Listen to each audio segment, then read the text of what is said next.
me hoiame seda soojust, mis tuleb meie linna, meie tööle, meie kodudesse ja hoiame seda oma südames, kanname läbi, et see annaks meile julgust, lootust ja soojust igasse päeva. Miks me oleme siin? Sellepärast on väga lihtne sinum. Sinum siin Tartus ja sinum on seesama sinum Amerikas, Berliinis, Pariisis, Londonis, seesama sinum. Kui teil on hea, siis jagada hea koos kellegi. You should share the light. This is the message of Hanukkah. So, kallis Tartu elanike, ma soovin kõigile rohkem valgust, rohkem headust, rohkem armastus ja lisaga iga päev rohkem ja rohkem ja veel rohkem headust.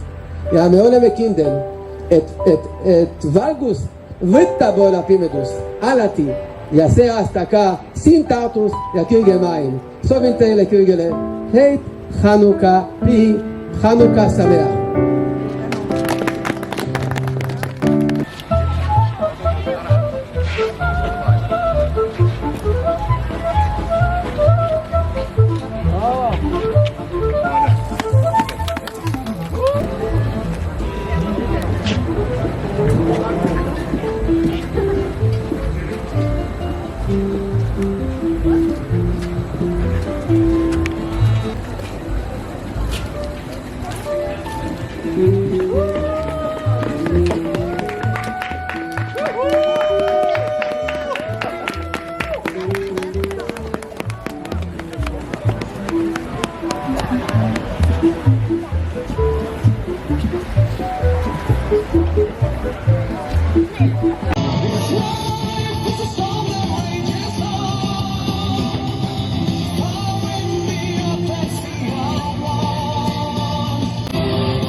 Peetud kalmistule Tartu linna, kuhu on maetud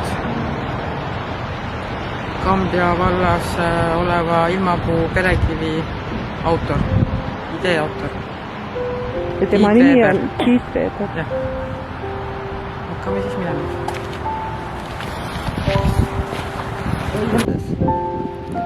Ja oleme siis tänasel talvisel pööripäeval oma palverännakut lõpetamas. Ja saagu siis see valgus siia, mis me sealt kivi juurest ära tõime.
varjata valgust. Väikesest on võimatu, väikesest on võimatu varjata valgust ja valgus. Väikese tee on pääsetee, väikene õigus toob riius. Väike teeb suureks väikese, väike teeb suureks väikese. Väike on sõprus ja priius.